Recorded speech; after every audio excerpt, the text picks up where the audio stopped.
সরকারের অত্যন্ত অনুগত একটি দালাল দল, বলতে পারেন বাংলাদেশের মির্জাফর জাতীয় বেইমানের দল, জাতীয় পার্টি। সেই দলের যিনি প্রধান তিনিও বলছেন যে নির্বাচন সুষ্ঠু হয় নাই। জিএম কাদর, যে ভোট ডাকাতির অভিযোগ তুলেছেন, লাইন খাড়া করছে ভুয়া ভাই, তারা কেউ ভোটার না। যখন গিয়ে জিজ্ঞেস করে যে তোমার বয়স কত, 12 বছরের ছেলে বলে বয়স আমার হলো 18।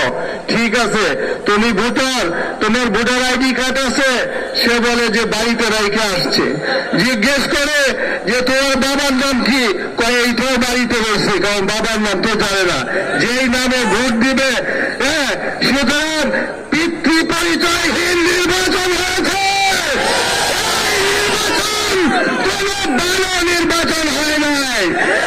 এগুলাকে যখন সরকার নির্বাচনে নিতে ব্যর্থ হল সরকারের অধীনে, তখন তারা নিজেদের মধ্যে যে এইবার 151 জন বিনা ভোটে যাতে নির্বাচিত না হয়, সেই জন্য তারা দামি এবং স্বতন্ত্র প্রার্থী তৈরি করলেন। সরকারের জানে যে দেশের একটি বৃহত্তম দলের তাদের কেন্দ্রীয় কার্যালয় প্রায় 70 দিন যাবৎ তালাবদ্ধ করে রেখে আপনারা নির্বাচন করেছেন। শেখ হাসিনা পরাজিত হয়েছে, কিন্তু এখন শেখ হাসিনা জয় হয়েছে, তাহলে আমরা বাংলাদেশের জনগণ কি পরাজিত হয়েছি? এই প্রশাসনের নির্বাচন আগে আমরা বলেছিলাম যে 7 তারিখে কোনো নির্বাচন হচ্ছে না। আপনারা বলেন 7 তারিখে নির্বাচন কেমন হয়েছে? ওনাদের দলের একজন প্রাক্তন এমপি তিনি বলেছেন আমার বুকটা ফাইটা যায়, কারণ মমতাজ আপা বলেছেন যে মানুষ কবর থেকে এসে এবার ভোট দিয়েছে। এটা আমাদের কথা না। এই সরকারের আমলে যে সমস্ত দালাল তৈরি করা হয়েছিল বিএনপি থেকে, তাদেরকে নির্বাচনে অংশগ্রহণ করানো হয়েছিল। তৈমুর আলম খন্দকার বলে যে নির্বাচনের রাতে, নির্বাচনের বাক্স আসার পরেই ব্যালট পেপার সিল মেরে আগে ভর্তি করে রেখে দেওয়া হয়েছে। এই সরকারের অত্যন্ত অনুগত একটি দালাল দল, বলতে পারেন বাংলাদেশের মির্জাফর জাতীয় বেইমানের দল, জাতীয় পার্টি। সেই দলের যিনি প্রধান তিনিও বলছেন যে নির্বাচন সুষ্ঠু হয় নাই। জিএম কাদর, যে ভোট ডাকাতির অভিযোগ তুলেছেন তিনি। সুতরাং আমরা বলতে চাই না, ঢাকা 4 আসনের এমপি, সাবেক এমপি সানজিদা খানম, তিনি হাইকোর্টে রিট করেছেন এবং তার রিট কার্যকর হয়েছে, ফলাফল স্থগিত করা হয়েছে।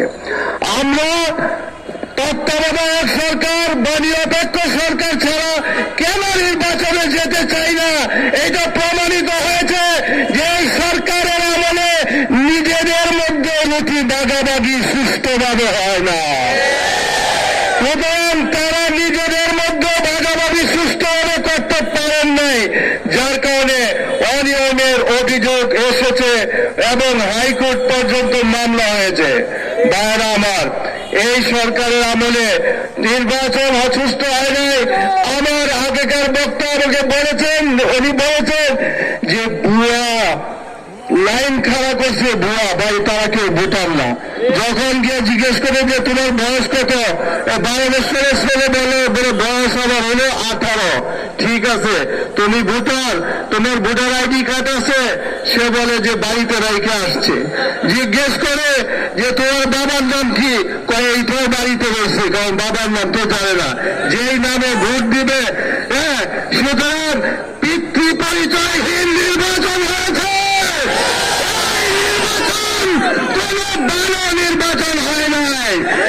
এই নির্বাচনে জনগণ মানে না, জনগণ এই নির্বাচনকে প্রত্যাখ্যান করেছে।